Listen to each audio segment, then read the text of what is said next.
I let my sister stay in my apartment for a month. When I got back, I found she had sold absolutely everything. An unthinkable act of betrayal turned into a journey of discovery that changed our lives forever.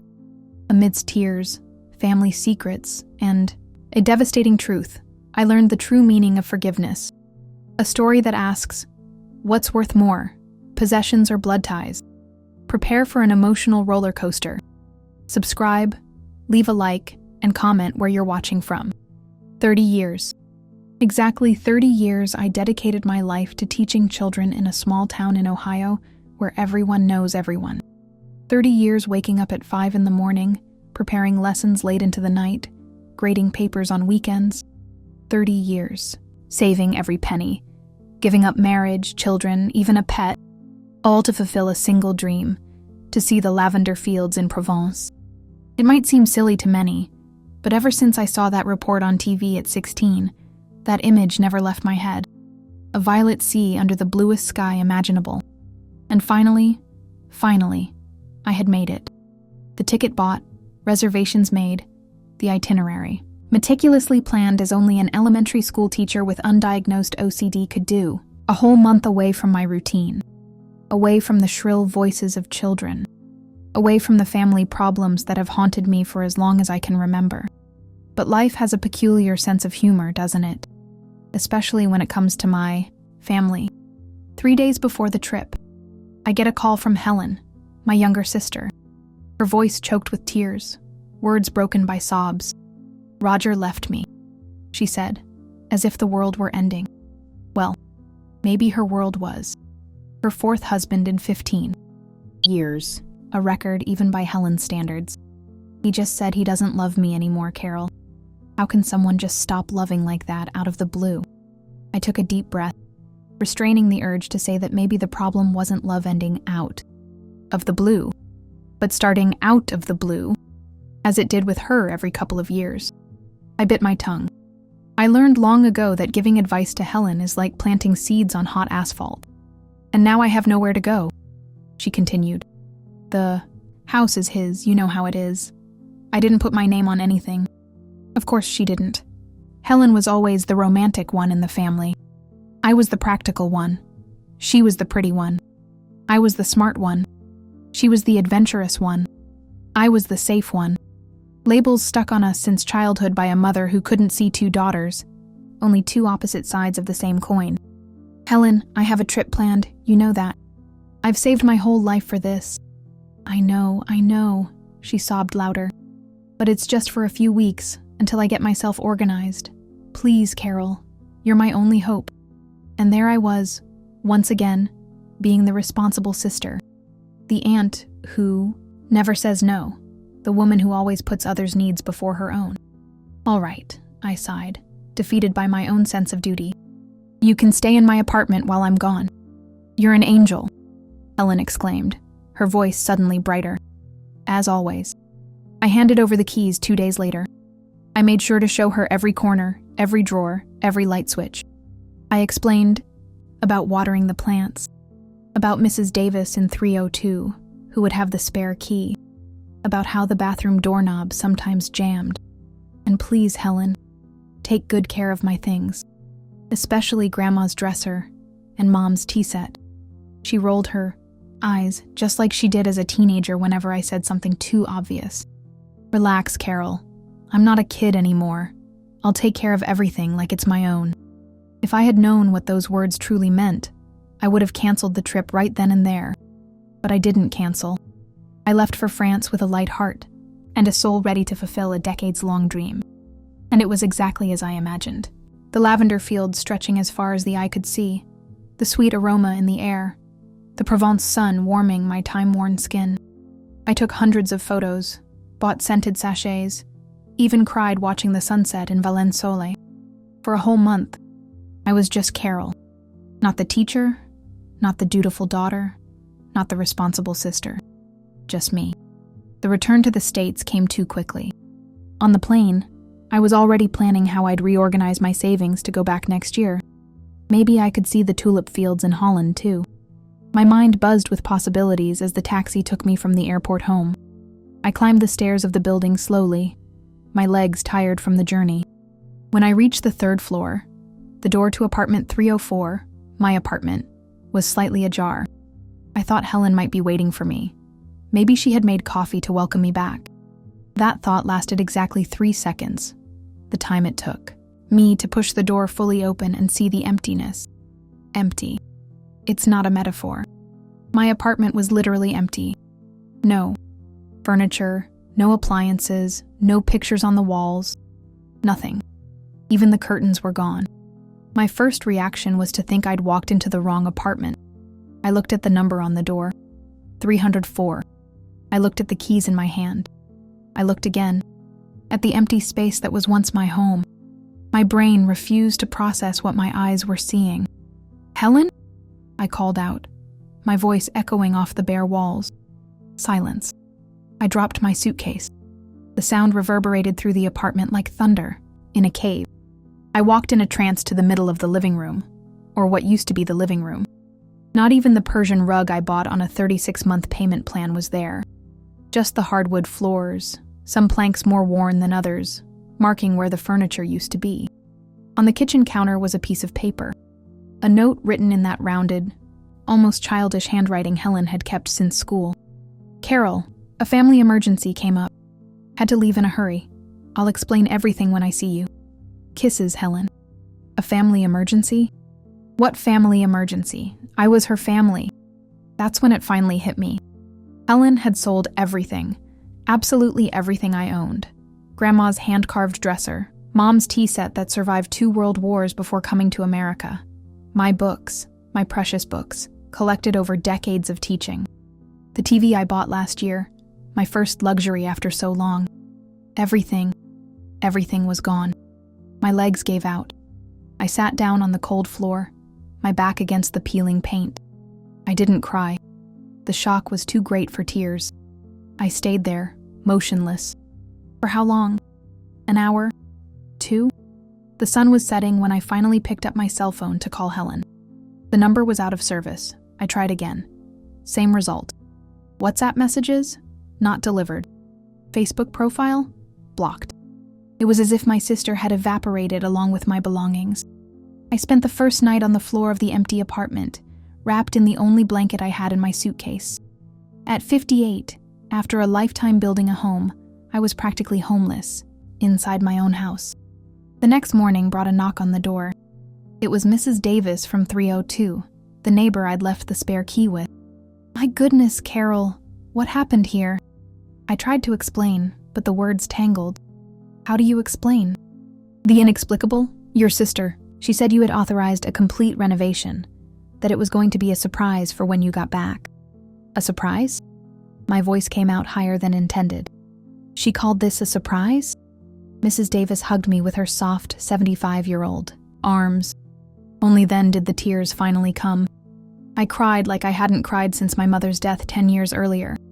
I cried for the betrayal, the loss, the humiliation. I cried for all the memories embedded in those objects now lost.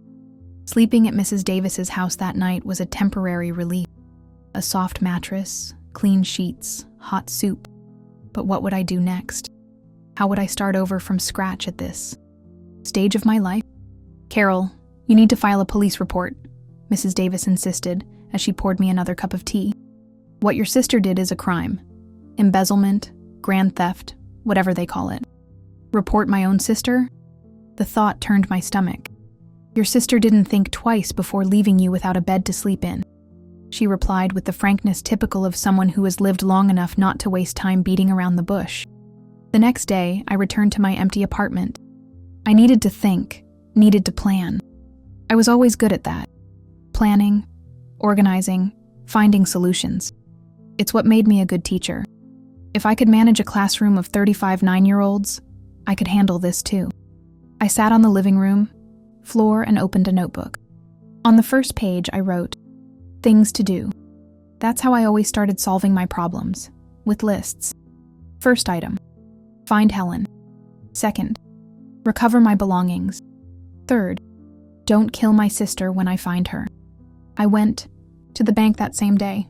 I needed to check my savings, see how much was left after the trip. I barely entered the branch before being recognized by Mark, a former student who was now a manager. The advantage of living in a small town is that everyone knows each other. The disadvantage is that everyone knows each other. "Mrs. Miller, how was the trip to France?" I forced a smile. "Wonderful, Mark, but I had some setbacks upon returning." I didn't go into detail, but I asked him to check if there had been any strange activity in my account. Mark went above and beyond, like a good former student always eager to impress. His teacher, he made some calls, checked systems, used his privileged access. "Mrs. Miller," he said, his voice low, "I found something about your sister. There were significant transfers to a rehab clinic outside Columbus." Rehab clinic? That didn't make sense. Helen enjoyed a glass of wine or two, but she was never one for excess, at least not with alcohol. "It's a clinic specializing in substance abuse," Mark continued, avoiding my gaze. I left the bank with more questions than when I entered. Helen involved with drugs? Or was it someone close? To her? Her latest husband, perhaps? Or, God, no, it couldn't be. Amanda, my 17-year-old niece, the family's prodigy, with her bright eyes and big dreams. The one I always believed would follow in my academic footsteps, but with more brilliance, more success, more everything. I took the first bus towards Columbus the next morning. A multi-hour trip, each minute feeling like an eternity. When I finally arrived at the clinic, an impersonal white building on the outskirts of the city, my suspicions were confirmed in the worst possible way. "I'm Carol Miller, Amanda Miller's aunt. I'd like to visit her." The receptionist checked the system. "You're on the authorized visitors list. You can wait in room 3, I'll check if Amanda can see you now." I waited for 20 minutes that felt like 20 years. When the door finally opened, I almost didn't recognize my niece. Amanda, always so vibrant and full of energy, was pale, thin, with deep dark circles under her eyes. But what struck me most was her gaze, an old look in such a young face. "Aunt Carol?" Her voice was just a whisper. "You really came." I hugged her as if my life depended on it. And maybe it did. In that moment, all the anger, all the material losses seemed small compared to the fragility of this girl I helped raise. "Of course I came, sweetheart. Why didn't you tell me?" Amanda looked away. "Mom said you were living your dream, that we shouldn't bother you." "Bother me?" "Amanda, you're my family." We talked for 2 hours. Amanda told me everything.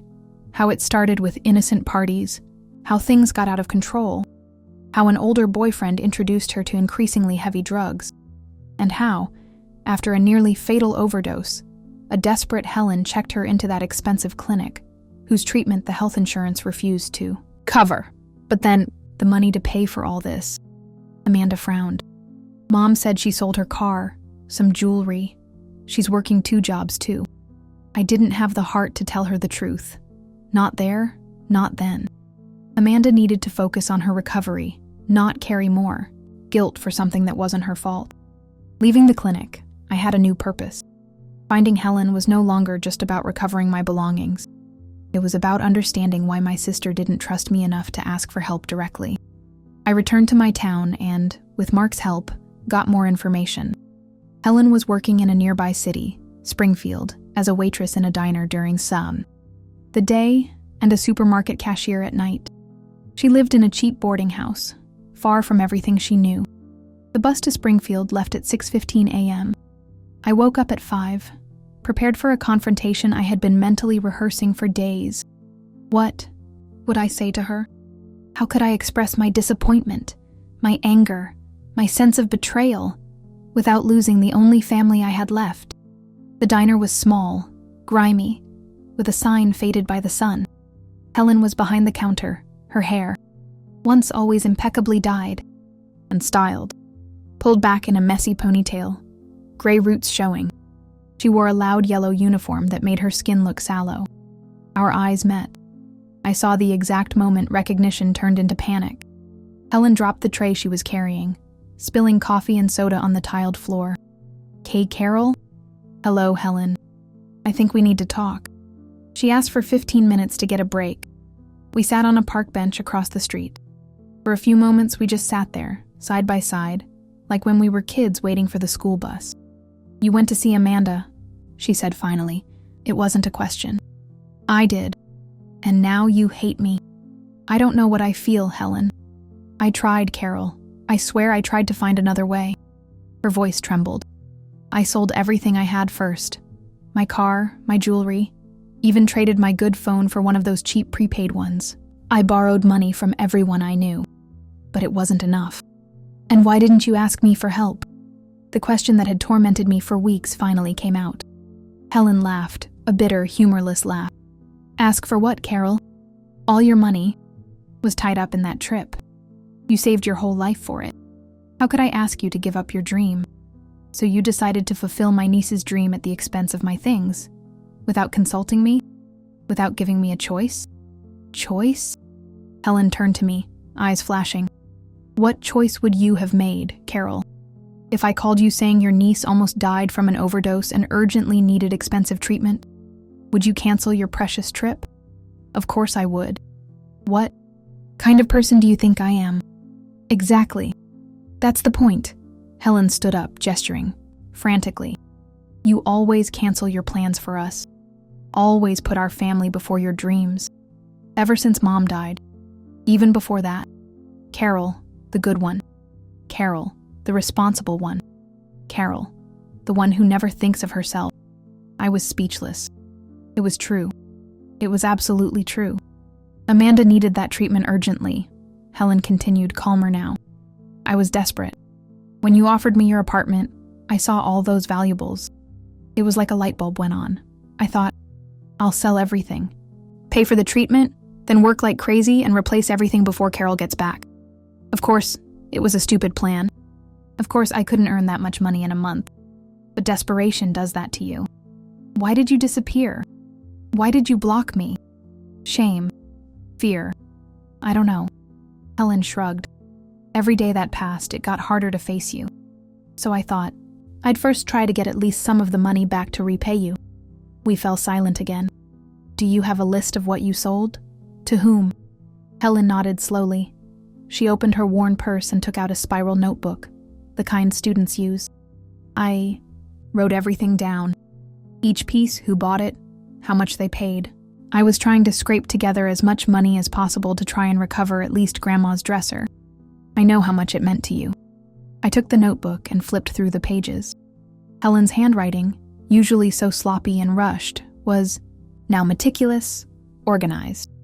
Name, address, phone number, price. Everything documented with almost obsessive precision.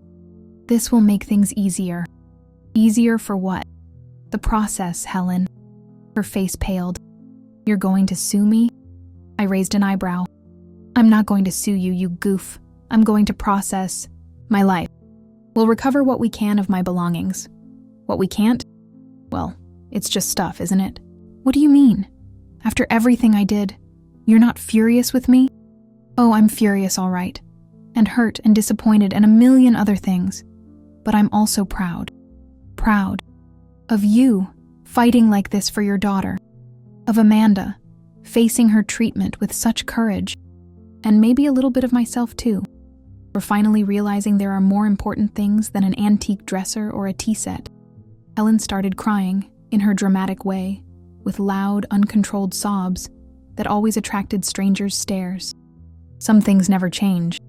"Stop it," I said, without much conviction. "I'm still very angry with you, and it will take time to trust you again. But we're sisters, aren't we? What else could we be?" The following months were a whirlwind. I went back to teaching, slept on a mattress on the floor, borrowed the bare minimum for survival. With Helen's notebook as a guide, I started tracking down my belongings. Some buyers, upon hearing the true story, returned the items for a fair price. Others flatly refused. Some I couldn't even contact. Grandma's dresser, my most precious piece, had been sold to an interior decorator from Columbus. When I finally managed to schedule a meeting with her, I discovered something surprising. Helen hadn't told the whole truth about Amanda's condition. "Your sister told me she needed the money for a bone marrow transplant," explained the decorator. An elegant woman in her 50s. Said her daughter had leukemia. Leukemia? The word landed like a stone in my stomach. Yes, that's why I paid more than market value. I thought I was helping save a life. I went back to the clinic that same day. Amanda looked better. Still thin, still pale, but with a different light in her eyes. Aunt Carol, there's something Mom and I didn't tell you. And there it was.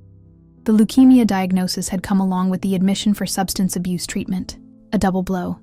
Too cruel to share all at once. The transplant is my only real chance, Amanda explained. The addiction treatment is just to get me strong enough to handle what's coming. I left the clinic with my head spinning and a decision made. The next day, I requested a leave of absence from school for the first time in 30 years. Not to travel, not to fulfill old dreams, but to organize the biggest benefit auction our small town had ever seen. An auction for what? Asked the principal, confused. To save my niece. I spent weeks organizing everything. I contacted every buyer of my old belongings, told them the full story, asked for donations. I mobilized the entire town. Former students, fellow teachers, neighbors, acquaintances. Everyone wanted to help Mrs. Miller, who had taught their children, grandchildren, nieces, and nephews. The auction took place in the church hall on a sunny Sunday in September. The biggest surprise came when I saw, among the items to be auctioned, my beloved grandma's dresser. The decorator from Columbus not only returned it, but also donated other items from her shop. The event raised far more than we expected. Enough to pay for Amanda's complete treatment, the transplant, and still have money left over to refurnish my apartment. Much more simply, it's true. But who really needs so much stuff anyway? Helen moved back to our town. She got a job as a secretary at the same school where I teach. Every morning we share a ride, coffee, and conversations that are slowly healing the wounds of the past. Amanda is home now, recovering well from the transplant. The donor? Her Aunt Carol, of course. A 98% match. It's almost like we're really mother and daughter, I joked when we got the results. My apartment will never be what it was. The furniture is simpler, the walls barer, the memories less tangible. But somehow it feels more alive, more full of purpose. And the trip to Provence? Well, it's postponed for now, but not canceled. Never canceled again. Because I learned something valuable. Dreams can wait. We just need to be alive to realize them. And having our family beside us makes everything much more meaningful. Yesterday, while organizing some boxes in what I now call my new home, I found something curious at the back of the closet, a small lavender sachet brought back from France. The scent was still there, soft, persistent. I placed it on my new dresser, a simple modern piece with no history yet. But isn't that how it is? Stories aren't in the objects, they're in us. And this one, mine, Helen's, Amanda's, is still being written. Line by line, day by day, choice by choice. And maybe, just maybe, the next time I go to Provence I won't go alone. Helen has already mentioned she always wanted to see France. Amanda dreams of studying art in Paris. In the words of my grandmother, owner of the famous dresser that meant so much to me, the future arrives, dear, whether you're ready or not. I think I'm finally ready. Not for the future I meticulously planned for decades, but for the future that is unfolding now. Imperfect, unpredictable, sometimes scary, but infinitely richer than I ever imagined. And that, in the end, is worth more than any antique dresser or tea set. More even than lavender, fields in Provence. Who knew I'd have to lose everything to finally find what truly matters?